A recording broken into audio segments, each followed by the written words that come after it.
नमस्कार जी। मैं बंसीलाल विशेष अध्यापक खंड कलानौर। आज मैं बच्चों को बहुत ही ज्ञानवर्धक पहेलियाँ जो हमारे ज्ञान कौशल को बढ़ाती हैं और पहली मतलब बच्चों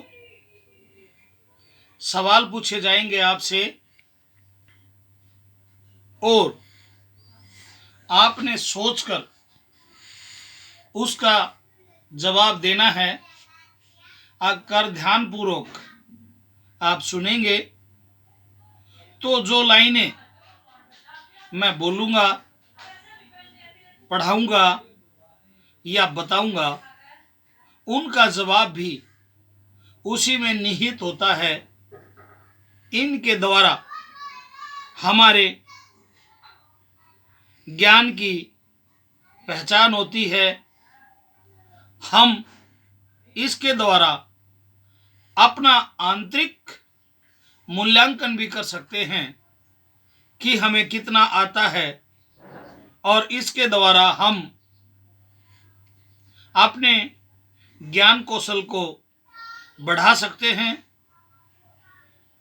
सीखने का हुनर, जवाब देने का हुनर और सुनने का जो हुनर या कौशल है उसका भी इसके द्वारा विकास होता है और अध्यापक को भी पता चलता है कि जिस क्लास में मैं, जिस कक्षा में मैं पढ़ा रहा हूँ, उन बच्चों का ज्ञान कौशल कितना है।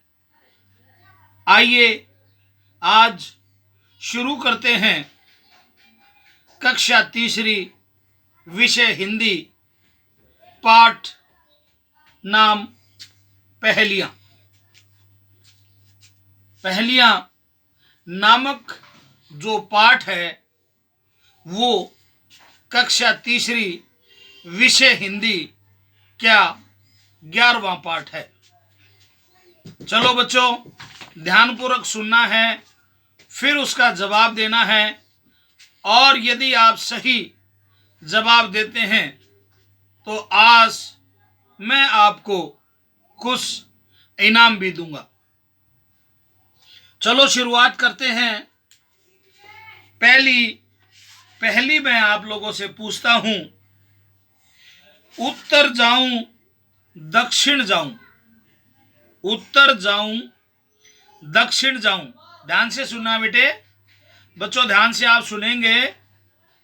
उत्तर जाऊं दक्षिण जाऊं, पूर्व पश्चिम कभी न जाऊं, सोना चांदी नहीं काम का, लोहे को मैं पास बुलाऊं। फिर ध्यान से सुनना।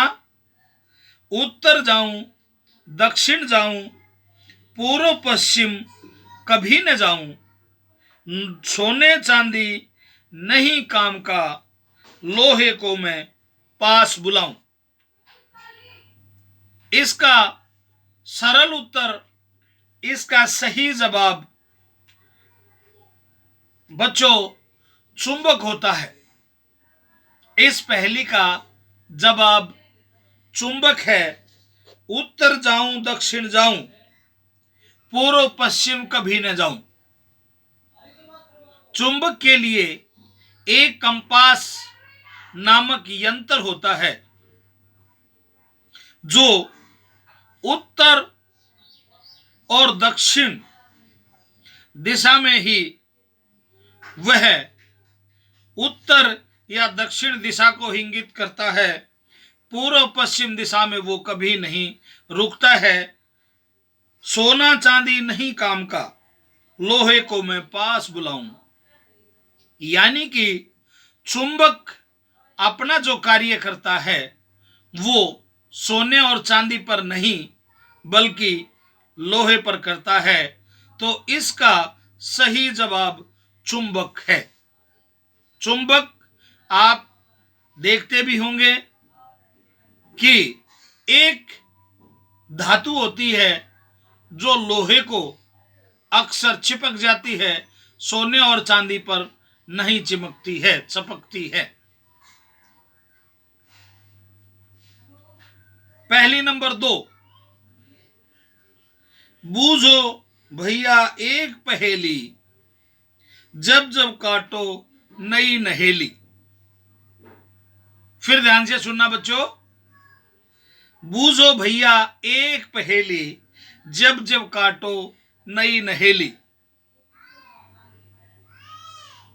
आप समझ सकते हैं, जब जब काटो नई नहेली। बच्चों आप सब पेंसिल का इस्तेमाल करते होंगे। जब हम पेंसिल का इस्तेमाल करते हैं काम करते करते या लिखाई का काम करते हुए, जब पेंसिल का सिक्का जो ऊपरी जिसके द्वारा हम लिखते हैं, ऊपर लकड़ी होती है और नीचे उसके एक काले रंग का एक सिक्का होता है। जब वह खत्म हो जाता है तो हम पेंसिल को दोबारा छीलते हैं। तो जब जब काटो नई नहेली, कि जब जब हम पेंसिल को छीलते हैं तो उसमें एक नया सिक्का निकलता है। ये इसका सही जवाब है कि पेंसिल को जब भी हम काटते हैं तो उसमें नया सिक्का निकलता है, जिसके द्वारा हम लिखाई का काम करते हैं। चलो इसी क्रम में एक और पहेली पूछते हैं। अगर नाक पर मैं चढ़ जाऊं, अगर नाक पर मैं चढ़ जाऊं, कान पकड़ कर तुम्हें पढ़ाऊं। हंसी भी है। अगर नाक पर मैं चढ़ जाऊं, कान पकड़ कर तुम्हें पढ़ाऊं, दूर की वस्तु पास दिखाऊं, बतलाओ मैं क्या कहलाऊं। बताओ बच्चों। नाक के ऊपर मैं चढ़ जाऊं, कान पकड़कर तुम्हें पढ़ाऊं, यानी कि अगर हमें दिखाई नहीं देता है तो हम उसके द्वारा आसानी से पढ़ सकते हैं। दूर के वस्तु पास दिखाऊं, कई लोगों को दूर से देखने में दिक्कत होती है। जैसे ही हम उसका इस्तेमाल करते हैं तो वो चीज हमें नजदीक दिखाई देती है। बतलाओ मैं क्या कहलाऊं। इसका सही जवाब चश्मा है। जब भी हम चश्मा पहनते हैं तो ये हमारी नाक के ऊपर चढ़ जाता है और हमें पढ़ने में मदद करता है। दूर की वस्तु पास बुलाऊं। बहुत लोगों को दूर से देखने में, हमारी आंखों में दो तरह के रोग होते हैं, दूर दृष्टि और निकट दृष्टि। इसमें कई लोगों को दूर से देखने में दिक्कत होती है और कुछ लोगों को नजदीक देखने में दिक्कत होती है। तो जब जब हम चश्मे का इस्तेमाल करते हैं, जब जब हम चश्मे का इस्तेमाल करते हैं तो हमें पढ़ना आसान हो जाता है, हमारे लिए पढ़ना आसान हो जाता है। तो इसका सही जवाब है चश्मा। क्या जवाब है बेटा? चश्मा। एक और पहेली। दुनिया भर की करता सैर, पूरी दुनिया की, पूरे ब्रह्मांड की दुनिया भर की करता सैर, धरती पर ना रखता पैर, दिन में सोऊं रात को जागूं, सूरज आते ही मैं भागूं। फिर दोबारा ध्यान से सुने। दुनिया भर की करता सैर, धरती पर ना रखता पैर, दिन में सोऊं रात को जागूं, सूरज आते ही मैं भागूं। समझ में आया बेटा? एक ऐसा पक्षी होता है,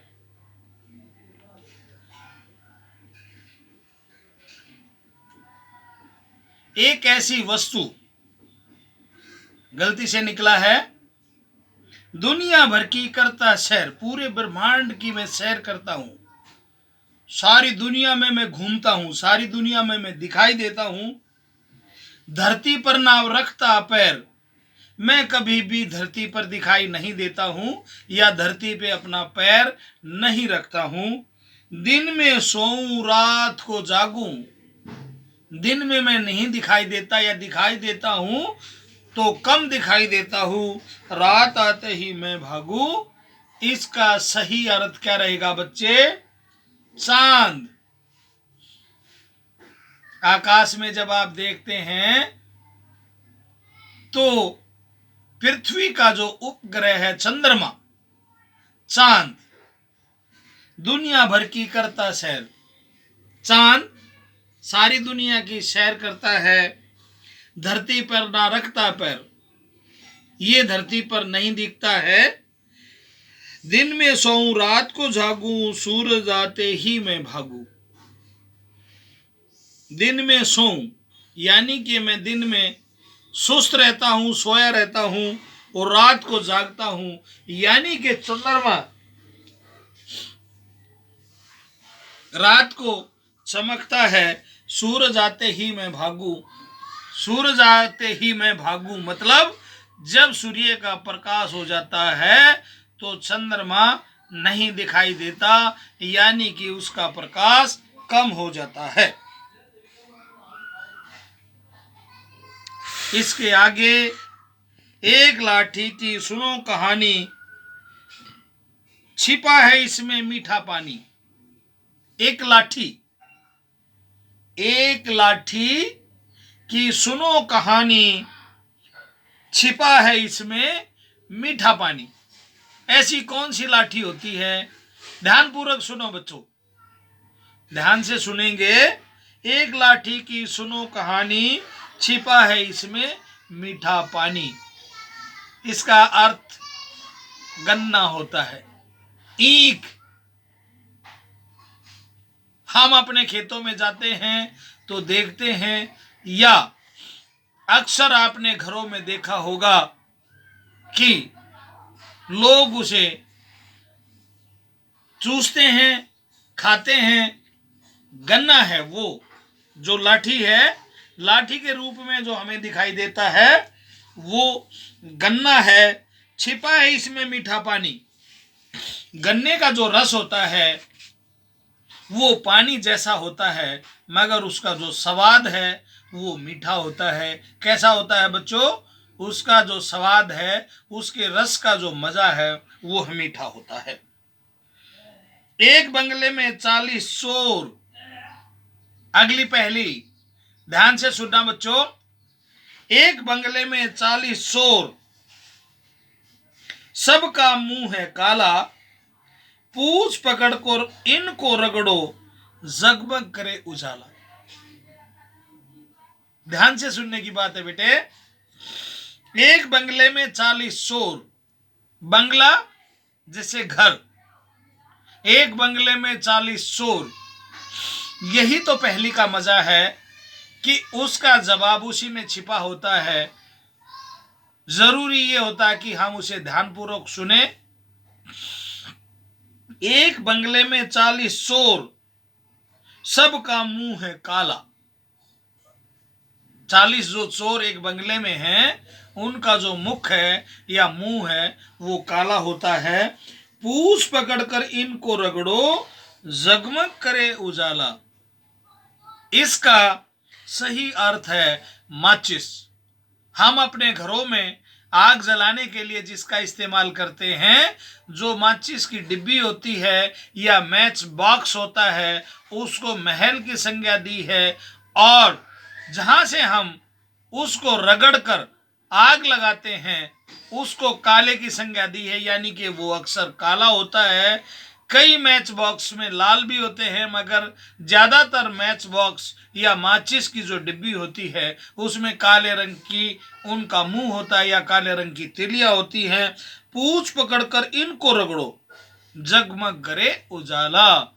तो इसका सही अर्थ हुआ बच्चों माचिस। क्या हुआ?